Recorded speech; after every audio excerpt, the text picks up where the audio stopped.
सुस्वागतम सुस्वागतम. तुम्हा सर्वांचं आपल्या नवीन आंबट गोड तिखट अस्सल घरची चव या नवीन यूट्यूब चॅनलवर स्वागत आहे. चला मग मित्रांनो, पाहूया अळूचं फतफदं कसं बनवायचं ते.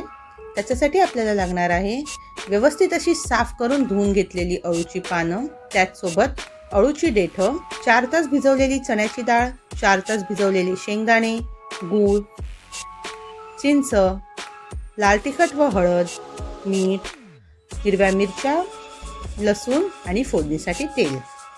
सर्वप्रथम एका कुकरच्या भांड्यात आपण अळूची जी भाजी आहे ती काढून घेऊया. मी सगळी भाजी कुकरच्या एका डब्यातच काढून घेत आहे.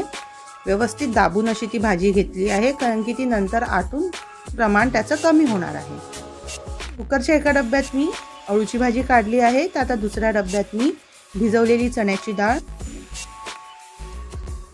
भिजवलेले शेंगदाणे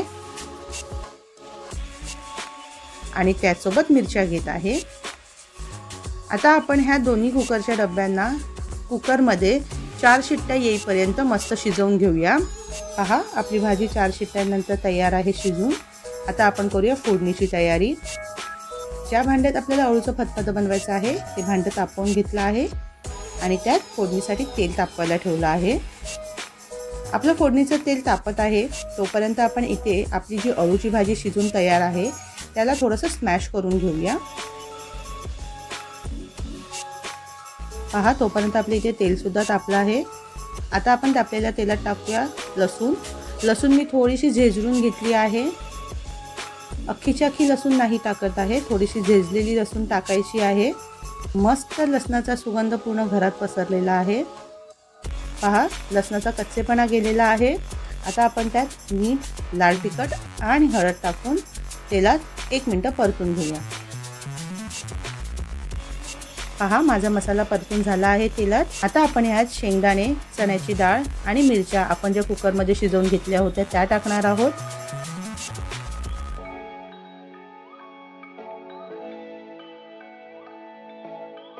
आणि त्याचसोबत घाटून घेतलेली अळूची भाजी सुद्धा आपण ह्यात मिक्स करणार आहोत. पहा, सगळे जिन्नस मिक्स केले आहेत आपण. आता ह्याला आपण एक वाफ येऊ देऊया. त्याच्यासाठी मी ह्याच्याची ढाकण ठेवून एक उकळ येईपर्यंत किंवा 2 मिनिटं वाफ येईपर्यंत ह्याला आपण शिजवून घेऊया. आता आपण त्यात आपल्याला जशी भाजीची कन्सिस्टन्सी हवी आहे त्या प्रमाणात पाण्याचा वापर करून भाजीची कन्सिस्टन्सी आपल्याला हवी तशी करून घेऊया.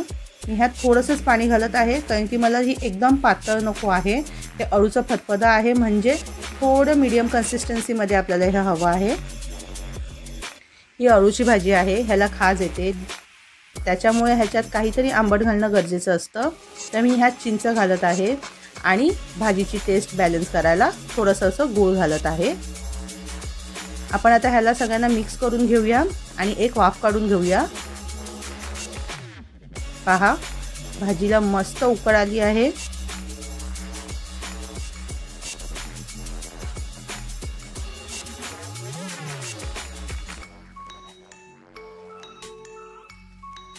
पहा, आपली भाजी तयार आहे. आता आपण त्याला करूया सर्व. पहा, मस्त गरमागरम असं अळूचं फतफदं तयार आहे. तुम्हाला आवडेल तसं भाकरी, पोळी, चपाती किंवा भाताबरोबर खा. मस्त त्याचा आस्वाद घ्या. नक्की करा आणि आम्हाला कळवा कशी झाली आहे ते.